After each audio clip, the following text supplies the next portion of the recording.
Good morning, everyone. Welcome to another edition of Inquisition Update. My name's Tom Fress, and I'll be your host for the next hour. Thanks for tuning in, as always, and now we will continue with our reading and discussion of the book, The History of Romanism by John Dowling. This is Chapter 5. This is a very important chapter in this book. I hope my listeners can understand my reading and my commentary because this is critical to our understanding of who is the counterfeit King of Kings and Lord of Lords in the world. Remember, heretofore in this book, we've learned how the papacy clawed and struggled to achieve the title Universal Bishop, the Chief Bishop, the Bishop of Bishops, the Prince of all the bishops of the world answer to the Pope. He is head of all the churches. And now, at this point, he is only a spiritual sovereign. But the papacy, in order to achieve its universal status in the world, must now become a king. And eventually, the King of Kings. Just as he is Bishop of Bishops, he must claw and scratch and dig his way to greater and greater power until he achieves the global status of King of Kings. Now, this is the recording, the historical account of how the papacy, who at the time of the 8th century was simply a bishop, the Bishop of Bishops, the Lord of Lords. Now, he is about to become a king. Just one stepping stone to becoming the King of Kings. This is 756 A.D. This is chapter 5, and it is entitled, The Pope Finally Becomes a Temporal Sovereign. He becomes a king in 756 A.D. This is subsection 43, and we'll begin on page 165 if you're following along in the reading. The author says the popes, although seizing every opportunity to exalt their own authority, had not, up until the commencement of the 8th century, ventured to the attempt to excite rebellion against the ancient emperors or to wield in their own hands the scepter of temporal sovereignty. In the present chapter, we are to follow them, that is the popes, in their career of ambition till they finally united the regal crown, that is the temporal crown, a king's crown, to the episcopal mitre, and took rank among the kings of the earth. Okay? This is the study of the facts of history where it is recorded that the Pope first became a king on the earth. He continues now. He says, we've already referred to the rebellious tumults excited at Rome and encouraged by Pope Gregory II, when in 730 A.D. the edict of the Emperor Leo was promulgated enjoining or enforcing the destruction of images. Okay, that was the decree from the Emperor Leo that throughout the Roman Empire, all images, all religious images and idols would be destroyed. That imagery and idolatry would be forbidden. Okay? He was doing God's work.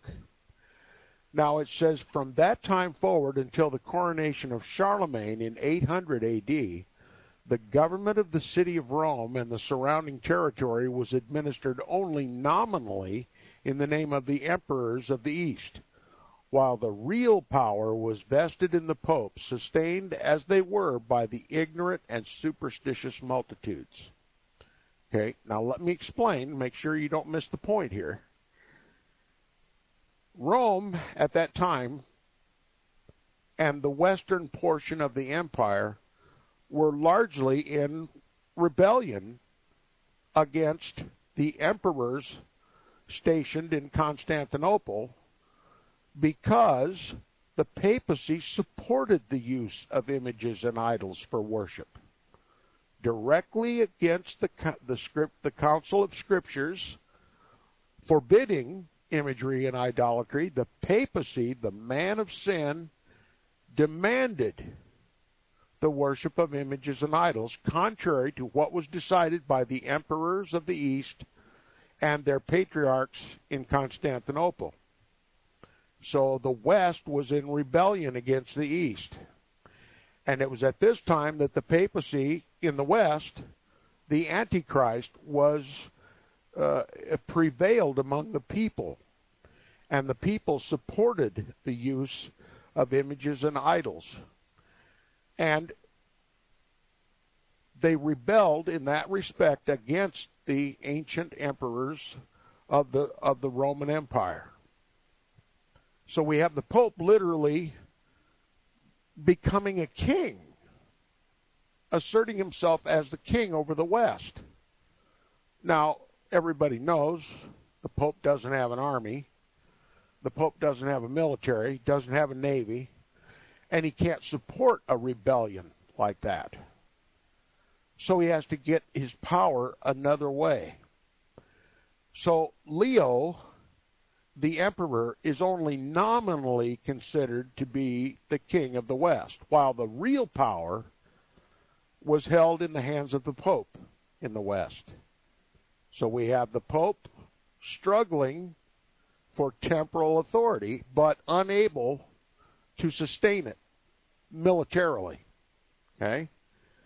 And it says, from that time forward until the coronation of Charlemagne in 800 AD, the government of the city of Rome and the surrounding territory was administered only nominally, only partially, in the name of the emperors of the East, while the real power was vested in the popes, sustained as they were by the ignorant and superstitious multitudes.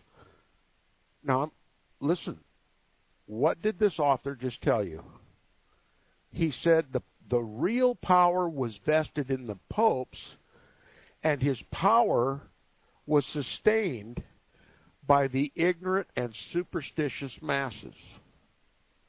Now, what if all of a sudden the ignorant and superstitious multitudes finally realized that the Pope was not the vicar of Christ or the replacement of the Son of God, as he claims, but was the Antichrist, the counterfeit Christ, the enemy of Christ, the arch enemy of Christ?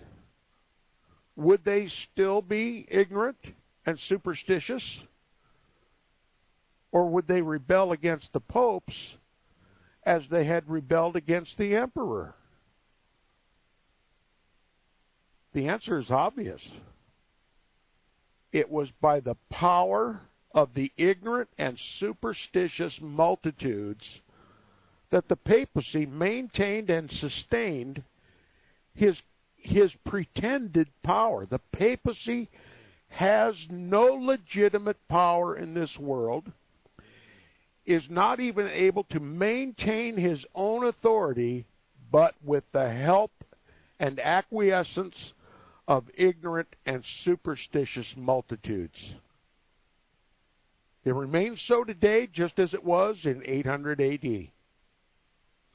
Had the multitudes, the ignorant and superstitious multitudes, all of a sudden had the light of Scripture, and positively, as I have done and as others have done, the Protestants did, recognize that the papacy is a man-made institution, not a divinely ordained institution, that all of his power, both spiritual and temporal, are impostures, and that, in fact, he is the idolatrous, rebellious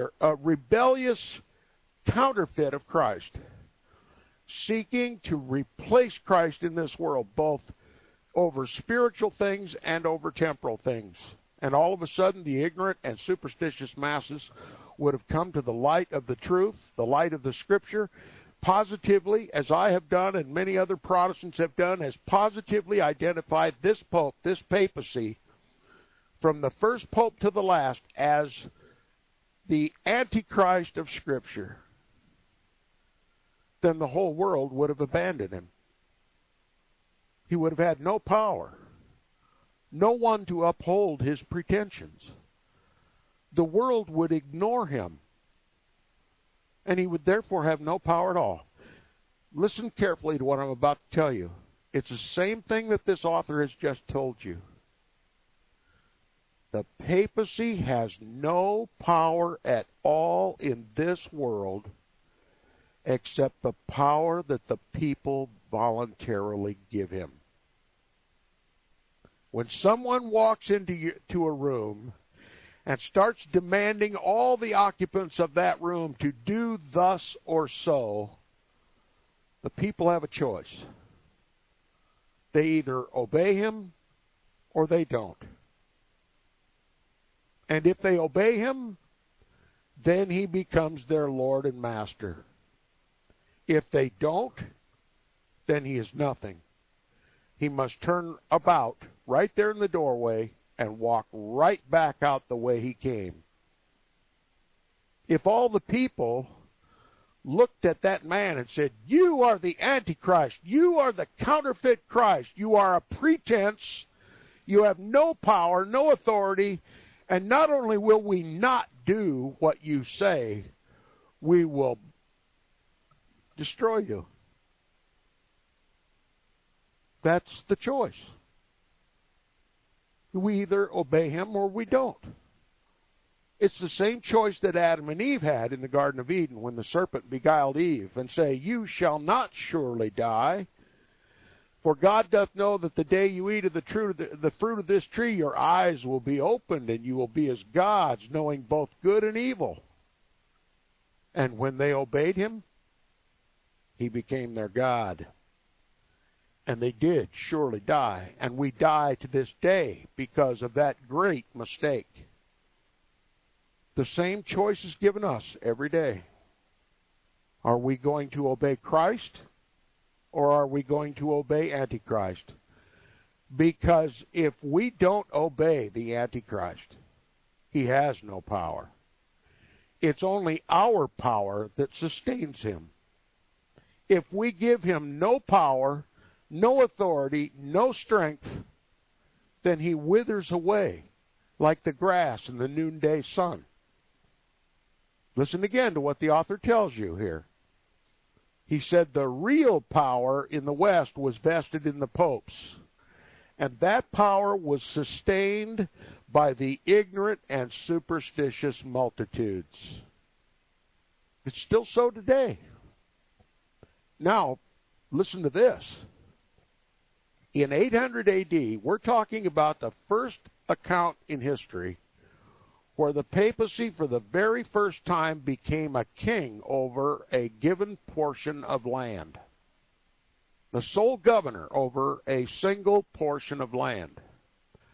Today, because of the ignorance of the superstitious multitudes, the papacy has elevated himself to not only a king, but a king of kings.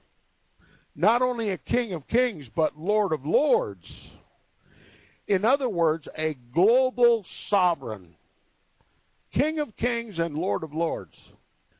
He has all power over spiritual things and temporal things only because the people, the ignorant and superstitious masses, grant him that power. Now remember our reading and discussion of the book, The Global Vatican, by Francis Rooney, a Knight of Malta? Do you remember how the Knight of Malta, Francis Rooney, ambassador to the Holy See for the United States under President George W. Bush, outlined all the power that the papacy has? That he controls both domestic and foreign policy for this country and other countries in the world, that he maintains observer status even over the United Nations. What Francis Rooney was trying to tell the world without actually using the term was that the Pope is King of Kings and Lord of Lords, universal, spiritual, and temporal sovereign in the world. And that the only governments in this world that are legitimate are those that answer to the papacy and take instruction from the papacy and do as the papacy says. Those are called de jure governments. And they have full communion with the Holy Roman Pontiff, the Antichrist of the Bible, Scripture, and history. But those governments which rebel against the papacy and do not do what the papacy says and do not give their power and strength to the papacy, they are de facto governments that may be removed at the whim of the Pope whenever it's convenient. Regime change. That's all spelled out in Francis Rooney's book. Francis Rooney, in the content of his book, we can derive a different title than he gave the book. The Global Vatican was the title of the book. A little bit obscure, isn't it? What the title of the book really is, the Papacy, the global, spiritual, and temporal sovereign in the world.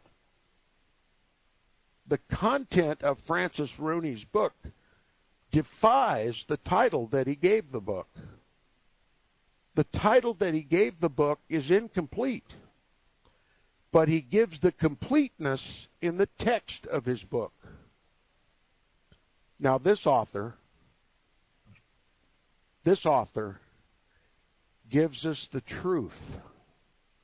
The papacy has no power on earth, either spiritual or temporal, except by the ignorant and superstitious multitudes.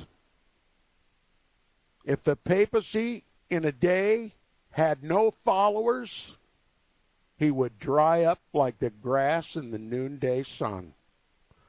That's all the world would have to do. Ignore him, and he would wither like a dried plant. It's our power and the kings of the earth who give to him their power and strength that the papacy is maintained. In a day, if all of that power, all of that strength was taken away from the papacy, he would just have to dismiss himself. He would have no power in the world. That's just how simple it would be to destroy the Antichrist. He would be destroyed without hand. Without hand. There would be no need for violence. The papacy can't even defend itself. It doesn't have an army. It has no power to impose its will, either spiritual or temporal, upon anyone outside the walls of that city. Now that's the ghastly truth. And yet the whole world, the Bible plainly says, the whole world wonders after the beast. Why? Because we voluntarily, ignorantly, and superstitiously acknowledge him as King of Kings and Lord of Lords. The governments of the world acknowledge him as the King of Kings and Lord of Lords. But we're getting ahead of the reading. What we're reading is the historical account of the very first time in human history where the papacy first achieved king status in the world. Now he says, from that time forward until the coronation of Charlemagne in 800 AD, the government of the city of Rome and the surrounding territory was administered only nominally in the name of the emperors of the East, while the real power was vested in the popes, sustained as they were by the ignorant and superstitious multitudes. Quote, after the prohibition of picture worship, that's imagery and idolatry, says the historian Geisler, the city of Rome was in a state of rebellion against the emperors, though without an absolute separation from the empire. Okay, they were in rebellion, but they were still lawfully subjects of the Roman emperor. That includes the Pope as well. Now from this they were withheld by that is, completely withdrawing from the empire, declaring themselves independent and sovereign, apart from Constantinople, apart from the Emperor Leo, and apart from the Patriarch of Constantinople. They refused to do. To break completely away from the East. They refused to do or couldn't do because for fear of the Lombards, who under the King Liutprand were waiting only for a favorable opportunity to extend their sway over Rome, as well as the Exarchate, and whose purpose it was the great object of the popes to defeat. Okay, if it were not for the threat posed to Rome and Ravenna against from the Lombards, the papacy might well have completely separated from the empire. But they needed to maintain at least some relationship with Constantinople in order to defend themselves against the Lombards under the lieutenant or the King Liutprand. All right? You see God's hand at work in this? I do, and you will too by the time this is over. But Liutprand, the king of the Lombards, was going to attack the Exarchate in Ravenna. In Ravenna was the Exarchate. He was the remote king of the West under Leo. He was Leo's representative. He was Leo's ambassador. He was Leo's link of control. In other words, the Exarch of Ravenna was literally the kingdom of the Roman Empire under a vicar. All right? Leo maintained control of the West through his Exarchate in Ravenna. All right? It's a remote government, an extension of Constantinople within the Western Roman Empire. This was the way that the Emperor of the East in Constantinople maintained control of the West. The Exarchate of Ravenna was the government of Constantinople in Ravenna. So when King Liutprand of the Lombards threatened the Exarchate, what he was doing was rebelling against the legitimate government of Leo in Constantinople. It was a coup. It was an attempted coup to separate, listen to this, the one iron leg in Daniel's prophecy from the other iron leg. To split the Roman Empire into two independents. But the image that Daniel gives us in his metal man image, those two legs are iron. They are Roman. They're not separate. They support the whole image. And not only that, but they trample the clay. The people of God. They trample over the people of God. Liutprand of the Lombards, whatever you think of him, is being used by God to maintain Daniel's prophecy. This is the hand of Almighty God. Now, Liutprand and the Lombards were simply waiting for an opportunity to overthrow the Exarchate in Ravenna and then go after Rome. So Rome needs to maintain her relationship with Constantinople. The papal posterior is up to its navel in alligators. It's made itself an enemy of Emperor Leo and the patriarchs of Constantinople in their demand for images and idols in the churches and all over the West. But Liutprand and the king of the Lombards stands ready at any moment, whenever the opportunity arises, to overthrow both the Exarchate of Ravenna and the papacy, and to be king of the West. So the Pope, knowing that he has no militia, no way to defend himself, has to maintain some level of decorum with the Emperor Leo in the east in case the Lombards attack. So the Pope is, trying to make the best of a very, very bad situation.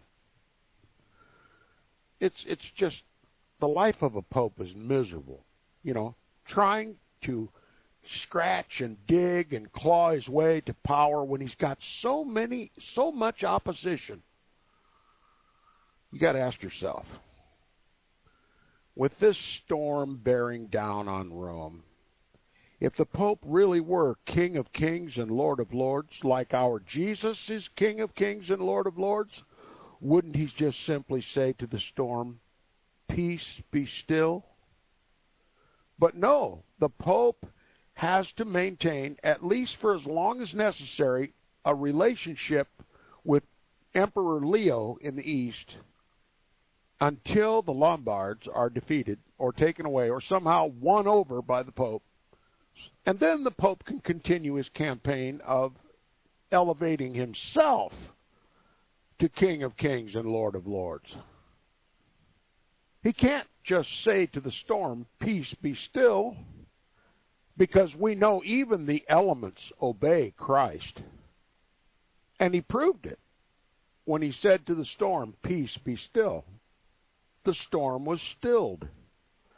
But the Pope doesn't have that kind of power because he's not Christ nor the vicar of Christ. He is a pretension in the world. He has no power at all except his all-powerful signs and lying wonders and his lies and hypocrisy. And this is the epitome of hypocrisy. When the papacy refuses Emperor Leo's dictates and maintains images and idols in the churches against the wishes of the Roman emperor, and then depends upon the Roman Emperor Leo for defense against the Lombards. Lies and hypocrisy. Okay? It says, "From this they were withheld by fear of the Lombards, who under Luitprand were waiting only for a favorable opportunity to extend their sway over Rome, as well as the exarchate in Ravenna, and whose purpose it was the great object of the popes to defeat." Okay, the most pressing issue for the papacy right now is to defeat the Lombards. Now, in the year 734, the emperor sent an army and a fleet to reduce to submission the Pope and the refractory Romans, and to enforce the execution of his decree against images. But as nearly all his vessels were lost at sea, the attempt was abandoned. And from this time forward, says the historian Bauer, quote, "The emperor concerned himself no more with the affairs of the West than the Pope did of those of the East." Okay? The Pope ignored, or rather, the emperor ignored the pleas of the Pope. You've rebelled against me. You've maintained these ungodly images and idols in the churches, and now you fear Luitprand, and you want me to defend you? Off with you, and your images, and your idols. So the Pope has to look somewhere else for help, because he can't defend himself. He can't call the seas to be quiet and to be still. He has to find the strength of man to uphold his power. Someone who is ignorant and superstitious to maintain his power. It says the exarch, or the emperor's viceroy, continued still to reside in Ravenna, but was not in a condition to cause the imperial edict against images to be observed even in that city, much less to undertake anything against the Pope or the people of Rome, who had now withdrawn themselves from subjection to the emperor and were governed by magistrates of their own election, quote, "forming a kind of republic under the Pope." not yet as their prince, but only as their head. So clearly, the historians record that the papacy had literally created himself into a de facto government. It was a government in fact, but according to the emperor in the East and the exarchate in Ravenna, he was no government at all and should have been overthrown. But the emperor in the East and the exarchate in Ravenna were incapable. They couldn't even enforce the laws against imagery and idolatry. Neither could they muster an army and a navy to come and fight the Lombards. So the Pope's up to his papal behind in alligators. You wouldn't think that condition could exist for a vicar of Christ, the replacement of the Son of God on earth, the successor of the Apostle Peter, but that's the way it was. The Pope was a beggar. He was reduced to begging for help. Now, subsection 41, page 166, or rather, subsection 44, I misspoke. It says, in the year 740, in consequence of the Pope refusing to deliver up 2 rebellious dukes, the subjects of Liutprand, king of the Lombards, that warlike monarch, invaded and laid waste to the territories of Rome. In their distress, their fear of the resentment of the emperor forbidding them to apply to him for assistance they urgently needed, they resolved to apply to the celebrated Charles Martel, the great hero of that age, who had received that surname, Martel, which signifies hammer. Okay? Charles the Hammer, in consequence of a celebrated victory gained over the Saracen forces near Poitiers in 732 AD, by which he had probably saved his native country, France, from being subjected under the Mohammedan rule. Okay? So the Pope has been literally told to stuff it up your papal posterior. The Emperor Leo is not going to come rescue the Pope and his pretensions against the king of King Liutprand of the Lombards. So the Pope has to beg for another help. And it just happens to be Charles Martel of France, a military conqueror who had been in battle with the Mohammedans and had won a tremendous battle in Poitiers. And so the Pope relies now upon Charles. And now let's see how he manages and manipulates Charles. He says Charles was at this time mayor of the palace to the King of France, but wielded in his own person all the power of the kingdom. Okay, so Charles is called mayor of the palace of the king in France, but he wielded in his own person the power of the kingdom. In other words, he was the most powerful man in France. The real king of France was lazy and just transferred all of his power to Charles. And though he only had the title mayor, he was in fact the king. All right? Now it says to him, Charles Martel, therefore Pope Gregory III dispatched the most urgent and pressing entreaties to hasten to his aid. Now here's how the Vicar of Christ appeals to Charles Martel for help. Quote, shut not your ears, my most Christian son, writes Pope Gregory. Shut not your ears to our prayers, lest the Prince of the Apostles should shut the gates of the kingdom of heaven upon you, unquote. So you see the power that the papacy is trying to wield upon Charles Martel, threatening to close the kingdom of heaven against Charles Martel if he doesn't come to the rescue of the Prince of the Apostles, the Vicar of Christ on earth. That's the superstition that the papacy imposes upon the ignorant masses and the ignorant governments of the world to elevate his power. Like I told you, if no one acknowledged the Pope as anything in this world, his power would literally dry up. Now, we've seen already the Emperor Leo telling the Pope to stuff it up his mitre, so the Pope has to go somewhere else to find a superstitious and ignorant king to uphold him. And he uses a threat.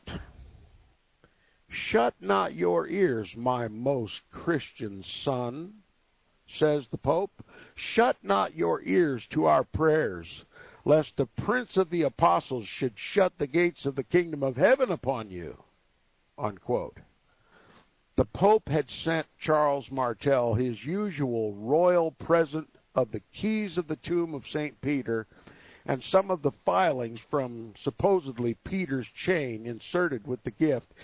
And appealing to these, he adds in his letter, quote, "I conjure you by the sacred keys of the tomb of St. Peter, which I sent you, prefer not the friendship of the Lombard kings to that regard you owe to the Prince of the Apostles." Unquote. How eloquent, right? Think Charles Martel paid any mind to this pretender in Rome? He'd already received the gift of the keys of St. Peter's tomb there in the basement of St. Peter's Basilica, and Charles Martel's not impressed. The author says in subsection 45, "Whether it was, however, that the stern warrior did not attach much value to these wonder-working keys or the filings, or whether he was unwilling to offend the king of the Lombards, it is certain that he turned a deaf ear to these pathetic appeals of the Pope." Charles Martel, the last hope for the Pope, has turned a deaf ear to the Pope's cries. Would to God that the kings of the earth did likewise today, wouldn't you? Now look what happens. He says, let me find my place. "Whether it was, however, that the stern warrior, Charles Martel, did not attach much value to these wonder-working keys and filings, or whether he was unwilling to offend the king of the Lombards, it is certain that he turned a deaf ear to these pathetic appeals of the Pope, till the latter, the Pope, despairing of gaining his help by appealing to his piety and superstition, attacked him in a more vulnerable part by appealing to his ambition." Okay? So the Pope can't threaten Charles Martel with shutting up the kingdom of heaven against him. That doesn't impress Martel. He's not superstitious. He doesn't believe the Pope as much. But if the Pope can give Charles Martel what he really wants, then he might get Charles Martel's help. And here is what this begging, pathetic Antichrist does. He pretends that he has the power to make Charles Martel the Emperor of the West. Okay? He says the latter, the Pope, despairing of gaining Charles Martel's help by appealing to his piety or superstition, attacked him in a more vulnerable part by appealing to his ambition. This Pope Gregory did by proposing to Charles that he and the Romans would renounce all allegiance to the emperor in the East as an avowed heretic and acknowledge him, Charles Martel, for their protector, confer upon him consular dignity in Rome, upon condition that he should protect the Pope, the Church, and the Roman people against the Lombards, and if necessity should arise, even defend the Pope and Rome against the vengeance of their ancient master, the Emperor. So by flattering words, with power that the Pope does not have, offers the whole Western Christian part of the Roman Empire to Charles Martel. Since he wasn't flattered by threats since he wasn't impressed by threats of having the gates of heaven shut up against him, he fell for the ploy that the Pope had some power in order to make him, Charles Martel, the Emperor of the West. That he would even share his dignity with Charles Martel right there in Rome, so long as he protected the Pope and the Church and the Roman people against the Lombards, and if necessary, even to defend the Pope, the Romans, against the vengeance of their ancient master, the Emperor. Now these proposals, says the author, were more suitable to the warlike and ambitious disposition of Charles Martel, and he immediately dispatched his ambassadors to Rome to take the Pope under his protection, intending, doubtless, at an early period, to consummate the agreement. All right? Now, what do you suppose Charles Martel has in mind to consummate this agreement? To be made the Emperor of the West. To split the Roman Empire in two. To become independent of Leo in the East. And who do you suppose Charles Martel was willing to get down on his knees before and to have that crown placed upon his head? The Pope, who has no power at all to either make kings or take kings. No power whatsoever. As a matter of fact, the papacy is in direct opposition, direct rebellion, in a position of a coup against the legitimate government, Emperor Leo in the East. All right. Pope Gregory, however, did not live to carry into effect his treasonable purpose. Charles Martel either to profit by it or the Emperor Leo to hear about it. It didn't go through. He says they all three died in that year in 741 AD within a few weeks of each other. You see God's hand in this? I do. He says before the death of Martel, his timely interference had procured the Romans a brief respite from their invaders, the Lombards. For soon after the arrival of his messengers at Rome, the Lombard king retired with his troops to his own dominions, though he still retained the 4 cities he had taken belonging to the Roman dukedom. Upon the almost simultaneous death of these 3 noted individuals, the emperor was succeeded by Constantine, the pope by Pope Zachary, and the mayor of the palace by his son Pepin, as the nominal mayor, but the real sovereign of France. So we have a whole new cast of characters, but the play goes on, as written, as prophesied. So we have a brand new emperor in Constantinople. His name is Constantine. We have a brand new pope in Rome. His name is Zachary. And we have a brand new surrogate king in France named Pepin. Now, the new Pope Gregory, this is subsection 46, the new Pope Zachary was immediately ordained without waiting for his election to be confirmed, either by the emperor in the East or his Italian representative, the Exarch of Ravenna. So the Pope ascended his papal throne without any consideration at all for the Eastern Patriarch or the Eastern Emperor.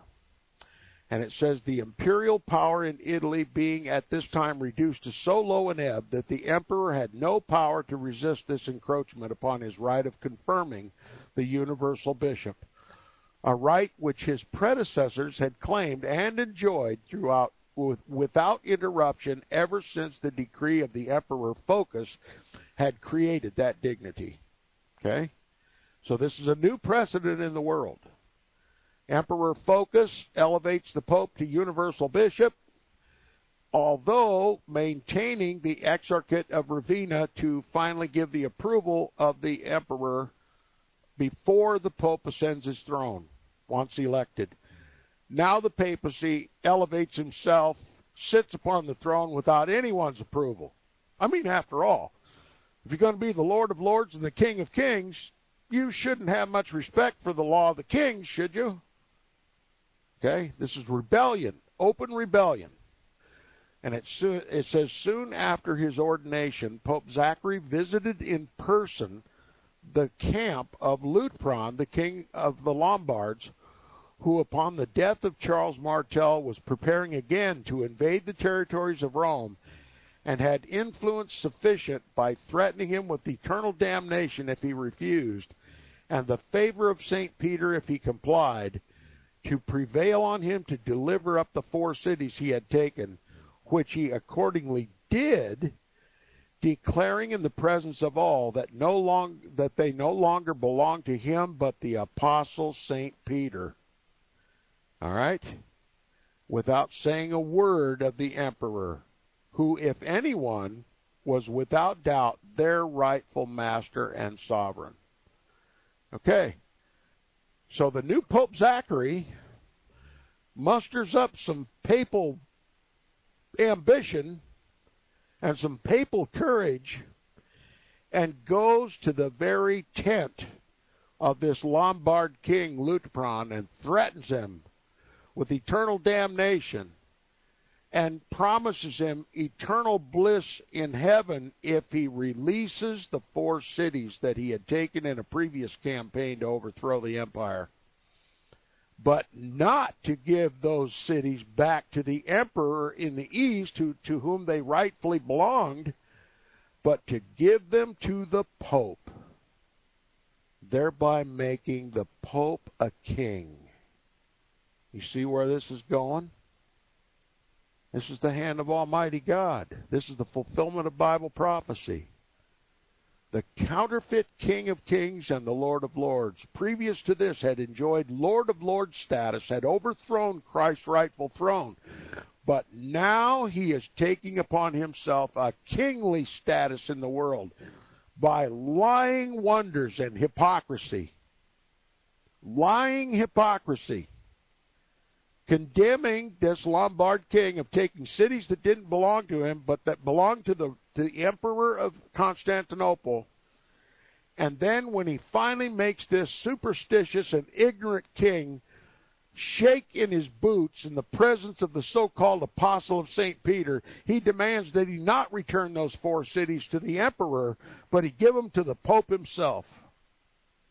Lies in hypocrisy. Bible prophecy fulfilled. Now,